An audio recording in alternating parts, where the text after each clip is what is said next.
I think there is an element of subsidies, benefiting the industry in China, and on average, as a result, EVs out of China are 20 to 30% cheaper.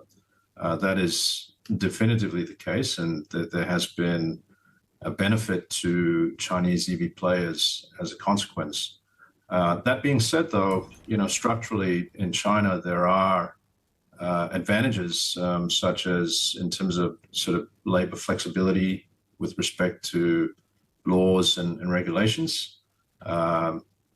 Again, something that's different this time around. China is not as cost competitive as it used to be 10 to 12 years ago, and I think it's still early enough in the EV game for others to come up. But in order to be competitive, beyond the subsidies, there needs to be productivity, there needs to be technology, and there needs to be a structural dynamic that underpins an industry. And whether Europe has that or can have that remains to be seen.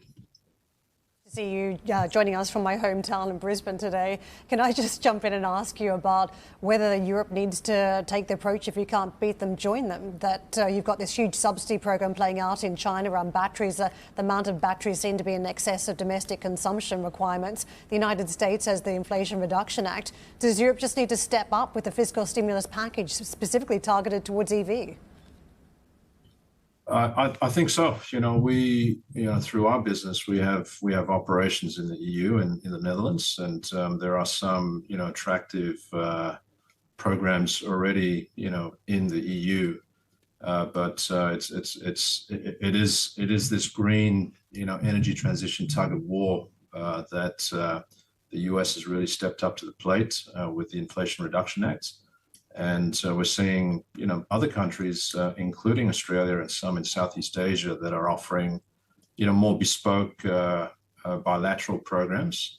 And perhaps that's something that EU, could consider to be more competitive. I want to pick up on that point because it's interesting that you bring up Australia. There hasn't been much of an auto market there for many years thanks to tariffs, the cost of transportation. It effectively just rolled over many, many years ago and decided to buy cars from Europe, from Asia and the United States. How is the EV market changing that narrative when it comes to where cars are made and sourced from? Yeah, I think there's an element of romanticism, for lack of better words, when it comes to car manufacturing, and it's something that's highly visible, that's tangible, that's appealing to governments, around the world. But again, in order to be competitive, the structural elements need to be in place, and to be competitive right now, there has to be that subsidy or grants dynamic from governments, and there's a global tug of war, as I mentioned, going on in that regard. But even putting that aside, the sort of foundational elements that underpin any industry need to be there. And to your point, where an industry is not competitive in a particular country, and that's happened in Australia in the past, there's been good reason for that, and I don't think it changes with EVs. So beyond the noise around subsidy programs and tariffs, the structural elements need to be in there to have a sustainable industry in place. Hi, I'm Joanna Bersecci, and thank you for watching. You can check out more of our videos by clicking on the boxes on the screen. And don't forget to subscribe to our channel for more from CNBC International. Thank you for watching.